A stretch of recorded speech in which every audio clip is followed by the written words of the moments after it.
Hey, I'm Scott. Welcome back to the show. Antiwar Radio.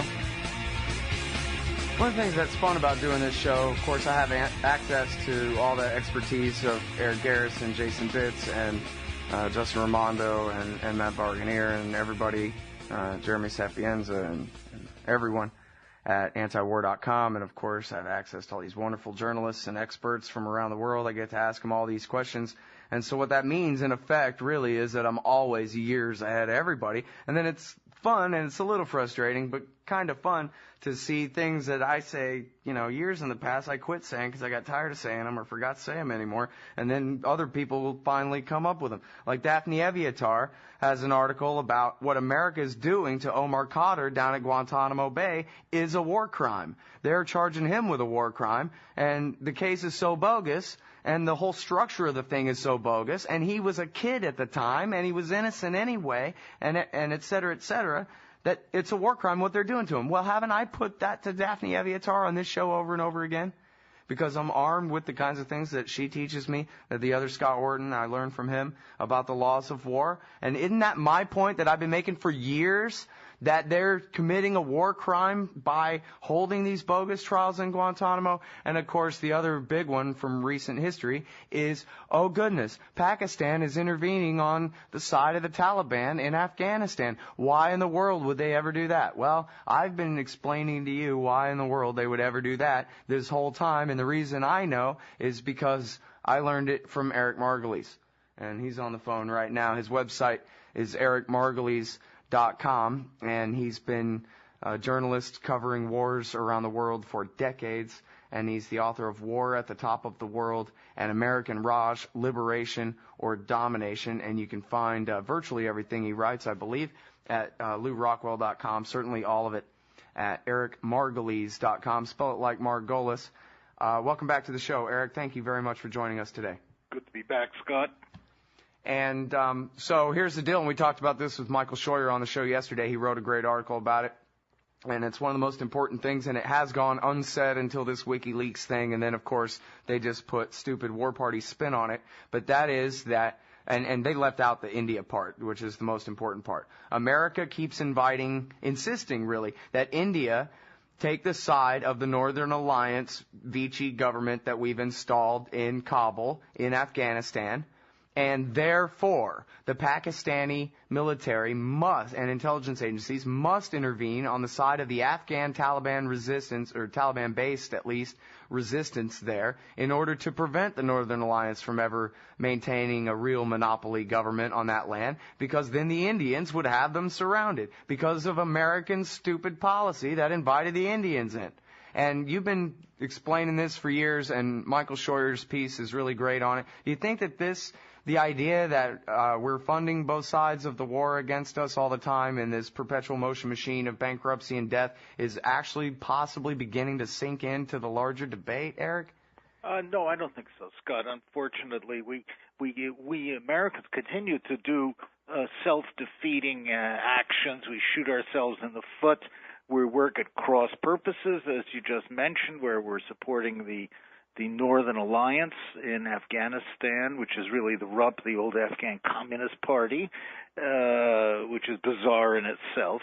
And we don't seem to be gaining any understanding of the situation there. We have like 1 month. We've been there for 9 years, but we have 1 month's experience times 9 years. It's very distressing, and there are no signs in Washington, in spite of rumbles that you hear, that there is going to be a significant change of policy. Yeah, well, you know what? That's such an important point. I remember Gareth Porter wrote an article just, maybe a dozen articles ago or so, where it's McChrystal. I think it was just before he was fired, and the Rolling Stone piece came out and all that. And it's McChrystal talking about the upcoming clear holding and building of Kandahar, and he's saying, yes, we're going to begin figuring out who's who here, like real soon, and then we're going to start our mission and whatever, and basically admitting that they had no idea who any of the people in Afghanistan were, who has power, what any of their last names are or whatever. Reminds me of something I read about Vietnam where in the Diem coup, and they replaced Diem with the other guy, that they called everybody by their first name because they didn't want to remember anybody's name, and they didn't realize that this was a family dynasty dispute, and they were getting rid of the one that had a tiny bit of legitimacy in favor of the one that had none. And they didn't even understand at all the dynamics of the people in power in South Vietnam. And they just admit it with a straight face that we have no idea from valley to valley in Afghanistan what the hell is going on any given day. Like you just said, you got to relearn every time. That's exactly every month, right. I think you said. That's a fault of Americans. You know, we have a lousy education system. We don't know geography. We don't know history. It doesn't seem to be taught in schools anymore. And we don't even know the history of 25 years ago. The Vietnam experience has been completely forgotten.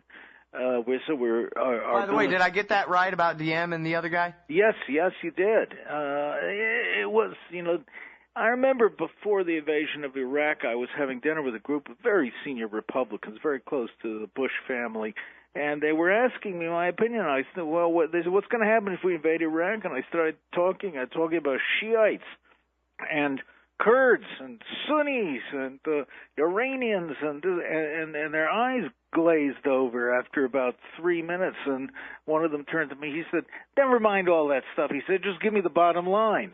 And I said, there is no bottom line, except don't get involved in this mess, because you're never going to figure it out. You don't have the patience. The British were very good at understanding such things. So were the French. They made much better colonialists than we do. We're like impatient children. We want to re-engineer things, move on, get with the program, and we don't want to take the time to really sit down there and learn.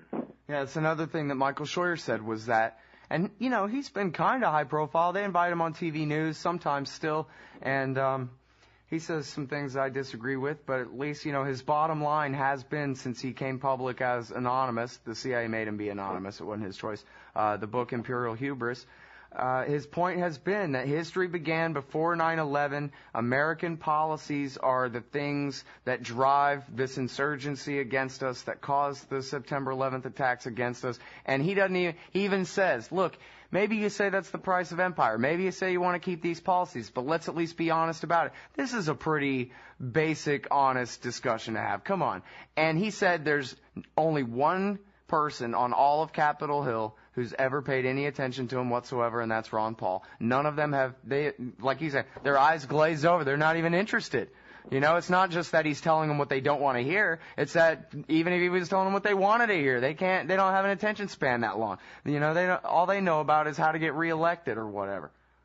Well, Scott, I wrote my second book, American Raj, precisely on this point, trying to show North Americans how the flow of history in that region, that what's happening today, what we call terrorism, and anti-Americanism is part of a long process that began in the 18 and 1900s, and it's still going on, and we don't have that understanding. But look, we're going to continue shooting ourselves in the foot, and we're beefing up military operations. We're staying in Iraq. We're sending troops into Yemen, more troops into Yemen and Somalia and West Africa and God knows where else.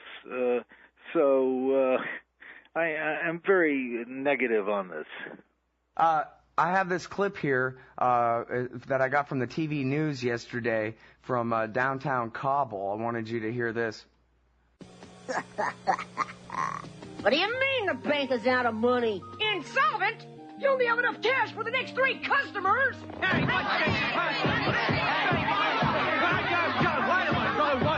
just a second here. No, I don't have your money here.